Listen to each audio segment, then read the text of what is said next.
সুপ্রিয় দর্শক মণ্ডলী, আমরা কিছু কাজ বাংলাদেশের বিভিন্ন জেলা বিভিন্ন পর্যায় থেকে যারা আসেন, একেবারে নিম্ন পর্যায় থেকে সর্বোচ্চ পর্যায় পর্যন্ত যারা দেশ এবং জাতি নিয়ে ভাবেন বা চিন্তা ভাবনা করেন, এদেশের সাধারণ নাগরিক তাদের স্বাধীন মত কি সেটাই আমরা জানার জন্য এই কাজগুলো ধারাবাহিকভাবে করে যাচ্ছি। সেটি হলো, আজকে আমরা এমনই একজন বিশেষ ব্যক্তির সামনে এসেছি, একজন প্রবীণ রাজনীতিবিদ। উনি মুসলিম লীগের এখন দায়িত্বপ্রাপ্ত সভাপতি আছেন। আমরা বিভিন্ন সময় জাতীয় প্রেস ক্লাবের সামনে বা রাজপথে আন্দোলন সংগ্রামে এবং সেই সাথে ওনার অনেক বিবৃতি দেশ এবং জাতির পক্ষে আমরা শুনেছি, সেটা আমরা ধারণও করেছি। আজকে ওনার কাছে আমরা একটু ব্যতিক্রমী প্রশ্ন করব।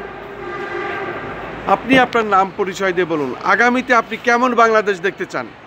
আন্দোলন সংগ্রাম করেছেন, এই আন্দোলন সংগ্রামের ফসল অন্তর্বর্তী সরকার। অন্তর্বর্তী সরকার প্রধান হলো শান্তিতে নোবেলজয়ী প্রফেসর ডক্টর মোহাম্মদ ইউনূস সাহেব। আমরা শান্তি চাই, এবং আপনি কি চান? আপনার কেমন বাংলাদেশ দেখতে চান? এই বিষয়ে একটু সরাসরি আপনার নাম পরিচয় দিয়ে বলুন। এটা আমাদের ধারাবাহিক পর্ব। আমি আব্দুল আজিজ হাওলাদার, অস্থায়ী সভাপতি বাংলাদেশ মুসলিম লীগ। আমরা মনে করি এবং চাই আগামীতে একটি শান্তিপূর্ণ দলীয় প্রভাবমুক্ত একটি সুন্দর বাংলাদেশ গড়ে উঠুক, যেখানে সকল শ্রেণী পেশার মানুষের সমান অধিকার ভোগ করতে পারে, দল মত নির্বিশেষে সকলের জন্য সকল রকম সমান সুযোগ সুবিধা থাকে, এমন একটি বাংলাদেশের প্রত্যাশা আমাদের আছে।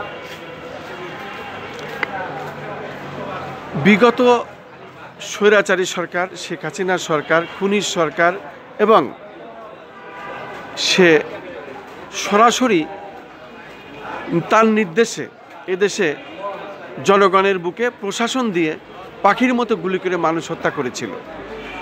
এই সরকারের আপনি কি শেখ হাসিনার বিচার চান, নাকি এদেশে এনে তাকে আবার রাজনীতিতে প্রতিষ্ঠিত করতে চান?